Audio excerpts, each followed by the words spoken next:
Salut à vous, j'espère que vous allez bien. Dernièrement, on a vu comment utiliser une première fonction d'ArgoBox et d'ArgoBlocks. Nous sommes présentement dans ArgoBox, on utilise ici une fonction locale pour calculer le cube d'un nombre. Bon, ici il y a écrit carré, mais c'est une fonction qui calcule le cube d'un nombre. Donc, si ça entre par exemple A en paramètre, ici ça va calculer son cube et ça va aller au cube. A ici c'est le nombre que l'utilisateur va entrer, tel que j'ai mis ici, lit N. Si l'utilisateur lit 3 par exemple, ça va afficher ici la 3 et ça va venir ici voir n prend la valeur carrée de n. Ça va revenir dans la fonction locale qui est carré de a. Il va ici afficher expo 3. Donc ça va donc nous mettre n qui est la valeur entrée par l'utilisateur exposant 3 égale et ça va renvoyer a fois a qui serait dans notre cas n fois n fois n qui va donner 27. Je peux tester l'algorithme pour que ça soit plus clair. Après lancer l'algorithme, je tape 3 par exemple. Si je tape 3, voilà, ça affiche évidemment 3 expo 3 égale 27. Maintenant, ce qu'il n'est pas dit dernièrement, c'est qu'on peut utiliser une extension JavaScript dans un fichier JavaScript qui va permettre d'appeler la fonction depuis un autre fichier, depuis un fichier .js qui est le fichier JavaScript. Pour cela, il faut donc venir dans extension, mettre ici écrit ou modifier une extension. Là, ici, parce qu'il y a même l'extension qui s'affiche .js, je vais écrire la fonction à JavaScript. Et quand j'écris la fonction ici à JavaScript, je n'ai plus besoin de venir ici déclarer la fonction locale. Et du coup, je trouve que cette méthode est même mieux. La méthode où on appelle la fonction depuis notre fichier, donc c'est-à-dire en extension JavaScript. Parce qu'il vient ici mettre dans fonction. Par exemple, ma fonction.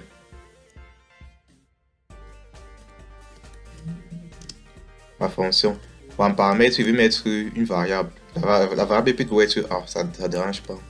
Et en paramètre, c'est la variable A. J'ouvre les côtes. Maintenant, qu'est-ce que la fonction ci va renvoyer?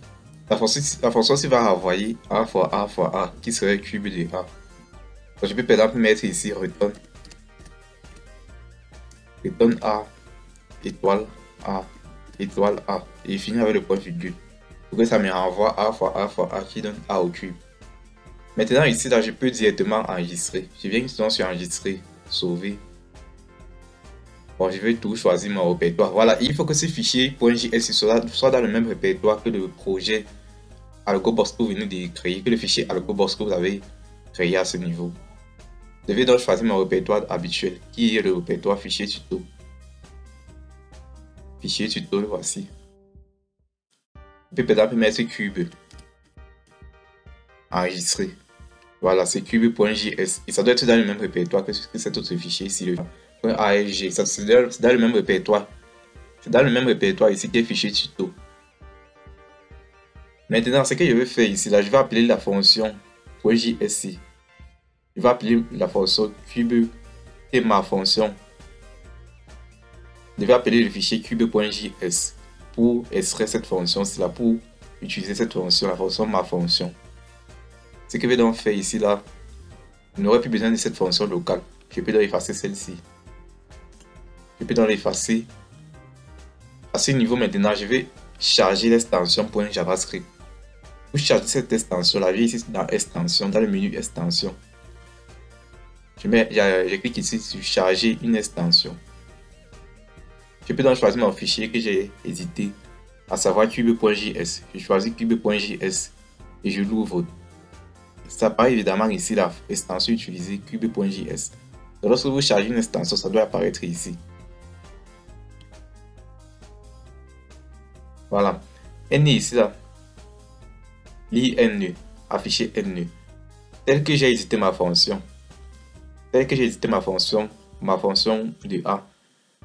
Et directement faire en sorte que ça retourne. Si par exemple en paramètre on a 3, ça va retourner combien? 3 fois 3 fois 3 qui va donner 27. C'est que je vais donc faire ici là, je vais venir ici là pour que ça s'affiche correctement. Pardon, mon message serait expo 3. Expo 3 égale, puisque la fonction va retourner la valeur d'un nombre expo 3. La fonction doit retourner la valeur d'un nombre expo 3. Je viens donc ici là, je mets ici là j'ai dit n. N ici c'est une valeur qu'il doit entrer. Ensuite, lorsque je vais lire n, si je lis par exemple 3, ça va m'afficher 3 expo 3 égale. Maintenant à ce niveau, grand N va prendre la valeur de la fonction avec le paramètre qui est le nombre que j'ai entré. À ce niveau, je vais mettre ma fonction.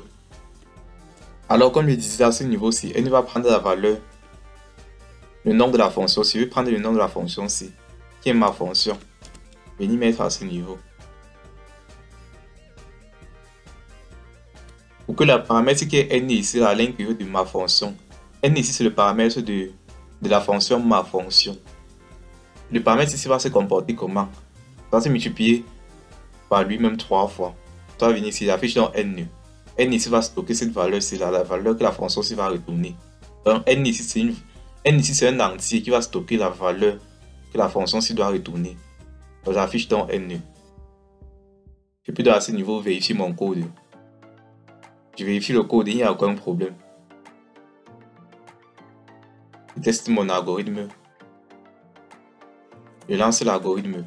J'entre par exemple, je sais pas, 4 exposant 3 égale 64. Évidemment, 4 exposant 3 égale 64. Donc l'algorithme a bien fonctionné. Donc tout a bien marché. Bon, c'était ici un exemple. C'était ici pour vous montrer qu'on peut utiliser une extension .js, c'est un fichier JavaScript, que d'utiliser une fonction locale comme j'ai utilisé dans le tutoriel précédent où j'ai calculé le cube d'un nombre en utilisant une fonction locale. Ici là j'ai utilisé plutôt une extension JavaScript. Donc c'était aussi pour vous montrer que c'était possible de l'utiliser. Bon, si vous avez appris des choses, lâchez-moi un pouce bleu. Ou bien si vous avez eu des incompréhensions, des difficultés, faites-moi également part en commentaire, faites-moi part de vos avis et de tous vos problèmes, toutes vos préoccupations. Et abonnez-vous à ma chaîne afin qu'on se retrouve très bientôt dans un prochain tutoriel. Prochainement, on va utiliser les fonctions numériques, c'est-à-dire utiliser une fonction numérique dans laquelle on pourra même tracer sa courbe. À très bientôt dans ce prochain tutoriel. Au revoir.